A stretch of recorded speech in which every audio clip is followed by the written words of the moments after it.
जिद्दू कृष्णमूर्ति की किताब freedom from the नून से अध्याय 6 भाग दूसरा। हिंसा के सबसे सामान्य भावों में से एक क्रोध है। जब मेरी पत्नी या बहन पर हमला होता है तो मैं कहता हूँ कि मेरा क्रोधित होना स्वाभाविक है।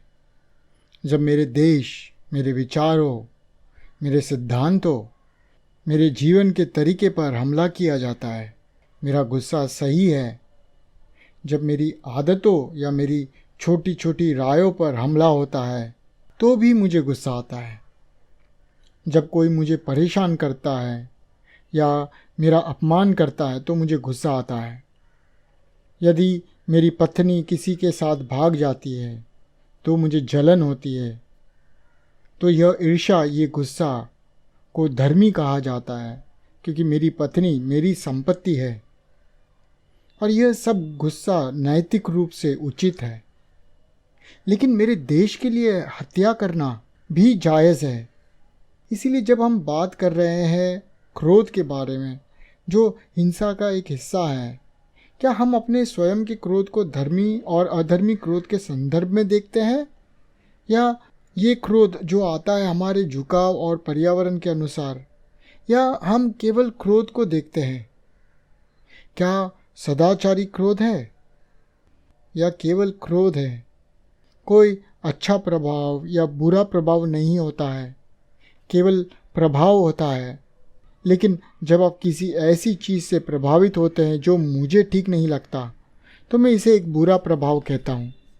जिस क्षण आप अपने परिवार, अपने देश की रक्षा करते हैं, एक छोटा रंगीन कपड़ा जिसे आप झंडा कहते हैं, एक विश्वास, एक विचार, एक हतधर्मिता की रक्षा करते हैं, वह चीज़ जिसे आप मांगते हैं या जिसे आप पकड़ते हैं, वह रक्षा ही क्रोध को इंगित करता है। तो क्या आप बिना किसी स्पष्टीकरण या पक्ष समर्थन के क्रोध को देख सकते हैं, बिना यह कहे कि मुझे अपनी चीज़ों की रक्षा करनी चाहिए, या मेरा गुस्सा होना सही था, या मुझे गुस्सा कैसे आता है? क्या आप क्रोध को देख सकते हैं जैसे कि वो स्वयं एक चीज़ हो?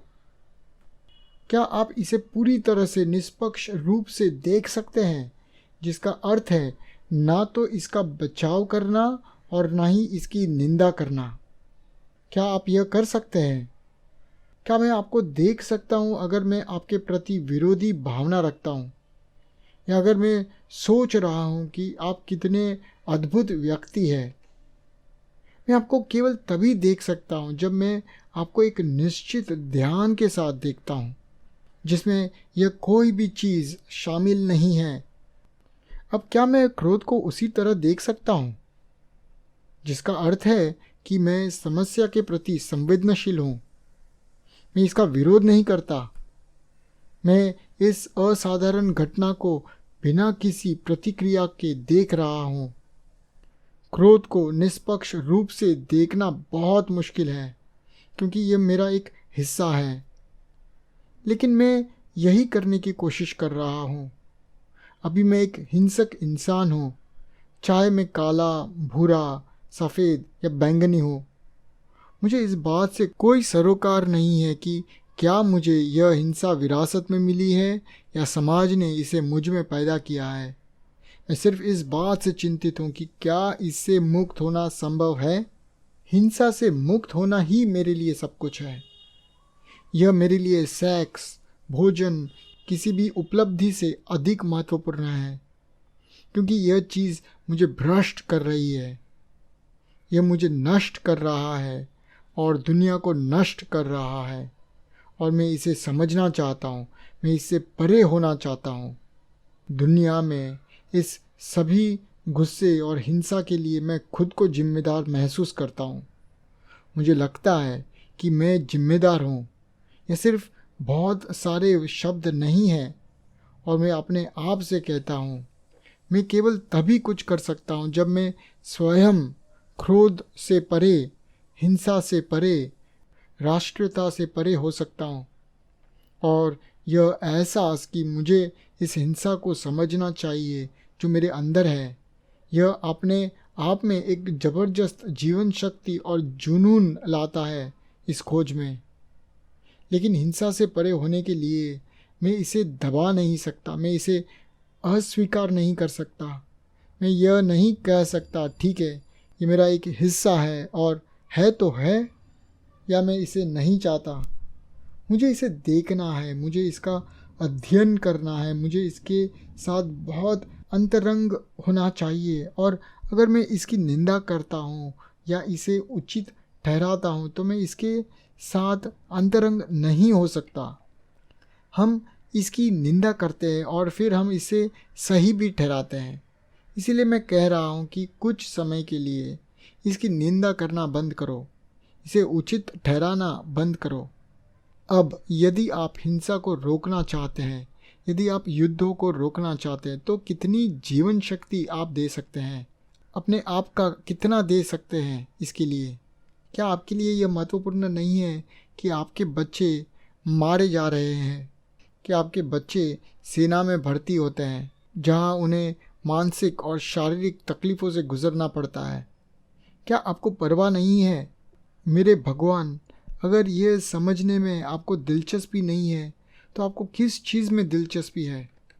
आपके पैसे की रखवाली, एक अच्छा समय बिताना, नशा करना? क्या आप नहीं देखते कि यह हिंसा अपने आप में आपके बच्चों को नष्ट कर रही है? या आप इसे केवल कुछ ख्यालों के रूप में देखते हैं?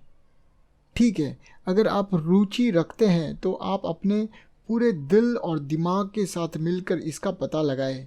बस फिर से आराम से बैठकर ये ना कहें, ठीक है, हमें इसके बारे में सब बताएं। मैं आपका ध्यान इस बात पर केंद्रित करवाना चाहता हूँ कि आप ना तो क्रोध को ना ही हिंसा को ऐसी आँखों से देख सकते हैं जो निंदा करता है या पक्ष लेता है। और यदि यह हिंसा आपके लिए कोई महत्वपूर्ण समस्या नहीं है तो आप उन दो चीज़ों को दूर नहीं कर सकते। तो पहले आपको सीखना होगा, आपको सीखना है कि क्रोध को कैसे देखना है, अपने पति, अपनी पत्नी, अपने बच्चों को कैसे देखना है। आपको राजनेता को सुनना होगा, आपको सीखना होगा कि आप निष्पक्ष क्यों नहीं हैं, आप निंदा क्यों करते हैं और सफाई क्यों देते हैं। आपको यह सीखना होगा कि आप निंदा और सफाई देते हैं क्योंकि यह उस सामाजिक संरचना का हिस्सा है जिसमें आप रहते हैं। एक जर्मन या एक भारतीय या एक अमेरिकी या जहाँ भी आप पैदा हुए हो, आपकी कंडीशनिंग का परिणाम है कि आपका मन बहुत सुस्त हो गया है।